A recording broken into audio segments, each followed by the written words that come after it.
Hi, welcome to the Lifestyle Herbalist, the podcast where holistic wellness meets everyday living. I'm your host, Dabney Vaccaro. I'm a registered dental hygienist, a clinical herbalist, and a certified health coach.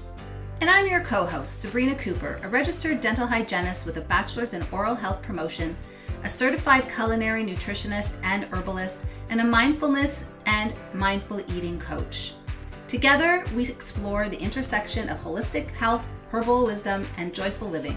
From plant-powered remedies to kitchen medicine, mindful moments, and conversations that feed the soul, we're here to help you feel vibrant, grounded, and inspired in your daily life. So steep a cup of something soothing, settle in, and let's grow well together one episode at a time, bringing you a healthy dose of happiness. Hey everyone, welcome back to the show. I'm so glad you're here. Today we're starting with something that honestly does not get enough attention in the health space, and that's minerals. Not supplements, not trends, not the latest biohack. The foundational stuff your body literally runs on. Because here's what I see over and over again, especially with the clients I work with.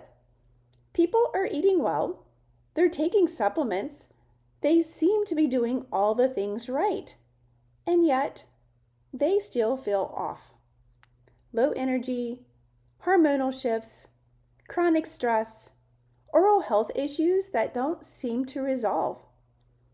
And a lot of times, what's underneath of it all is really a mineral imbalance or even a depletion. So today we're going to break down this really simple, practical way. What minerals actually do in the body, why so many people are depleted even when they're trying hard not to be, and how stress, medications, and digestion all play into this. So let's start with the basics. When we say minerals, we're talking about things like magnesium, calcium, sodium, potassium, zinc, and iron. These are not optional nutrients. These are required for the body to actually function. And according to the National Institutes of Health Office and Dietary Supplements, minerals are involved in hundreds of biochemical processes in the body. And the World Health Organization consistently highlights mineral deficiencies as a global health concern. This is foundational physiology. So let's make this real. Minerals are responsible for things like energy production. If you feel fatigued, burnt out, or like you hit the wall in the afternoon, minerals like magnesium and iron are key players in how your cells actually produce energy. Nervous system regulation. Think anxiety, overwhelm, and trouble sleeping. Calcium, magnesium, sodium, and potassium all work together to regulate how your nerves fire and how your body responds to stress. Even things like sugar balance. So cravings, crashes, irritability when you haven't eaten. Minerals help your body respond to insulin and stabilize blood sugar. Things like muscle function, including your heart. Your heartbeat? Yes, minerals dependent. Muscle tension? Yes, mineral dependent. Immune system support. Zinc, selenium, and others play a huge role in how your body fights infection and heals. And what about your bone and structural health? Well, we always hear about calcium, but calcium doesn't work alone. It needs magnesium and other minerals to actually be used properly. What about our oral health? My favorite tie-in, tooth structure, saliva quality, and gum healing. These are all influenced by mineral statuses. So when we talk about minerals, we're not talking about one isolated function. We're talking about how your entire system communicates and functions. And yes, minerals are the communicators of the body. So I hear this oftentimes. I eat healthy. I do all the things right. And this is where people get really frustrated because the question I hear all the time is, I eat really well, so why should I be deficient? And that is a valid question. Here's the reality. Our food is not mineral rich, not as much as it used to be. Modern farming practices have depleted our soil in many areas, which means even whole healthy foods may contain fewer minerals than it did decades ago. We're also under a lot more stress than ever, and stress really burns through those minerals. Absorption matters just as much as intake. You can eat the best diet in the world, but if your digestion isn't optimal, you may not be actually be absorbing those minerals and those nutrients. Bioindividuality is real, and two people can eat the exact same diet and have completely different mineral needs and patterns.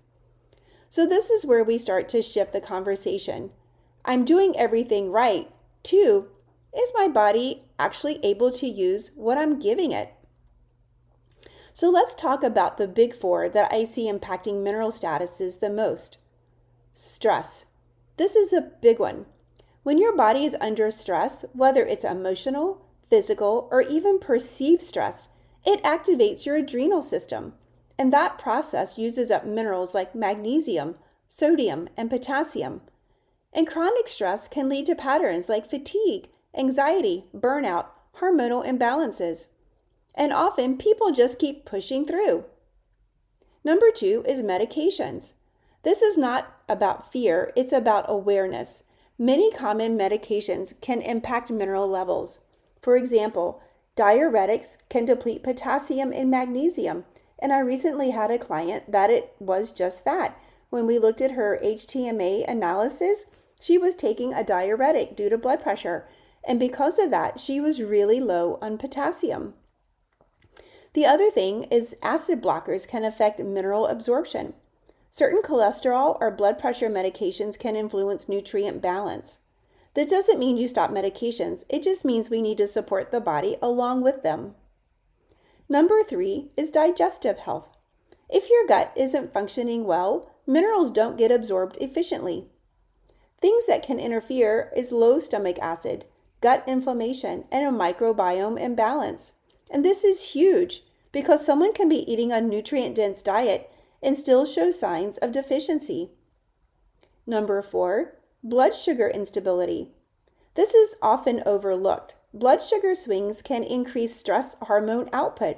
It drives mineral loss, and it creates a cycle of cravings and depletion. So it becomes this loop: cravings, imbalance, more depletion, more cravings. So why I look for patterns and not just symptoms? This is where I bring the work. This is what I do and why I love the work I do. Because when someone comes to me, they're usually not saying, I think I have a mineral imbalance. They're saying things like, I'm exhausted, my gums won't heal, my body just seems off. And these symptoms matter, but they don't tell the whole story. So instead of chasing individual symptoms, I look at things like mineral patterns. How are the minerals interacting with each other? What trends are we seeing in the body? Where might the system be compensating or even struggling? Because the body is always trying to adapt. And when we understand those patterns, we can support it in a much more targeted and sustainable way. So if you take one thing from today's episode, let it be this. Minerals are not a small piece of the puzzle. They are the foundation. And if the foundation is off, it doesn't matter how many other things you layer on top. Your body will always keep signaling that something isn't right. If this resonated with you, if you've been feeling like you're doing something or doing everything right, but still not getting answers, this is exactly why I do the work I do. Looking at mineral patterns, looking at the bigger picture, and helping you understand what your body is actually asking for. If you want to explore that, you can reach out to work with me. And in the next episode, we're going to start diving into specific mineral ratios and what they actually tell us about your health. Hey, thanks for being here. I'll see you next time.